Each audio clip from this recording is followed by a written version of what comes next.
Aladdin, A Tale from the Middle East. Chapter 5. The Vizier's Son. For the next 2 months, Aladdin counted the days. He thought only of his wedding to the royal princess. One day, his mother picked up her basket and went to the market to buy food for dinner. But most of the stalls were shut. There were bright candles hanging from the trees. A band played in the market square, and everyone was laughing and joking.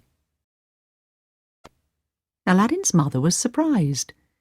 She found an oil shop that was open and went in. "What's happening?" she asked the oil seller. "Why are the stalls shut? What are all the candles for?" "Don't you know?" the oil seller asked. "Tonight, the vizier's son will marry the royal princess. The whole town is having a party. Now, please excuse me, I must shut my shop." Aladdin's mother was very sad to hear this news. She was angry too. She ran home to tell Aladdin. "My son," she said, "the Sultan has broken his promise to you. Tonight, the vizier's son will marry the princess." Aladdin was very angry at first. "The Sultan promised to wait for 3 months," he cried. "The vizier's son cannot marry my dear princess." But then he remembered the magic lamp. "Don't worry, Mother. Everything will be all right. Go and cook the dinner, and I will take the lamp into my room. I have got a plan." In his room, Aladdin rubbed the lamp. There was a flash and a puff of green smoke. Suddenly, the enormous genie of the lamp appeared. "What do you want me to do, master?" he asked. "Tonight, I want you to bring the vizier's son and his bride to this house after their wedding," Aladdin said. "Lock the vizier's son in the cellar.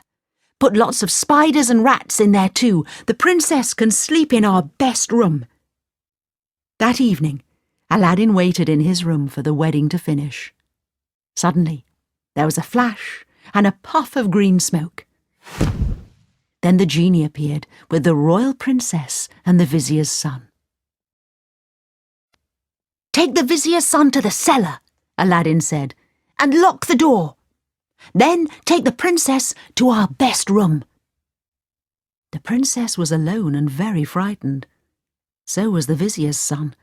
It was a terrible night. The next morning, Aladdin rubbed the lamp again. There was a flash and a puff of green smoke. And then the genie of the lamp appeared. "Now take the princess and the vizier's son back to the Sultan's palace," cried Aladdin. "Bring them back tonight." That evening, the genie brought the vizier's son back and locked him in the cellar. The princess was taken to the best room. The next morning, the genie took the couple back to the Sultan's palace. A little later that day, the Sultan called for the vizier and his son. He also called for the princess. "My dear," he said to his daughter, "you are so unhappy. Tell me and the vizier what happened." "We finished our wedding feast, and then there was a flash and a puff of green smoke," the princess told her father. "Suddenly my husband and I appeared in a strange house. I slept in the best room. My husband will tell you what happened to him." "I had to stay in the cellar. It was dirty, dark, and so cold," the vizier's son continued. "There were lots of rats and spiders. I stayed there all night. And then, the next night, the same thing happened." The vizier's son was very upset.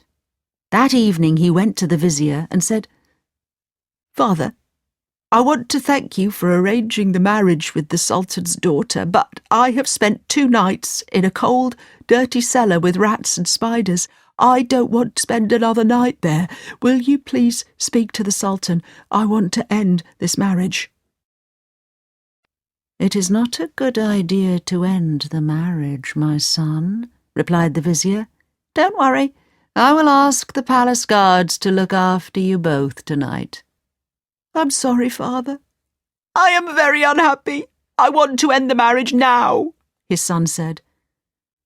So the vizier went to see the Sultan. "Your Majesty," he said, "I think someone used some magic. Some very strange things happened to my son and his bride, the dear princess.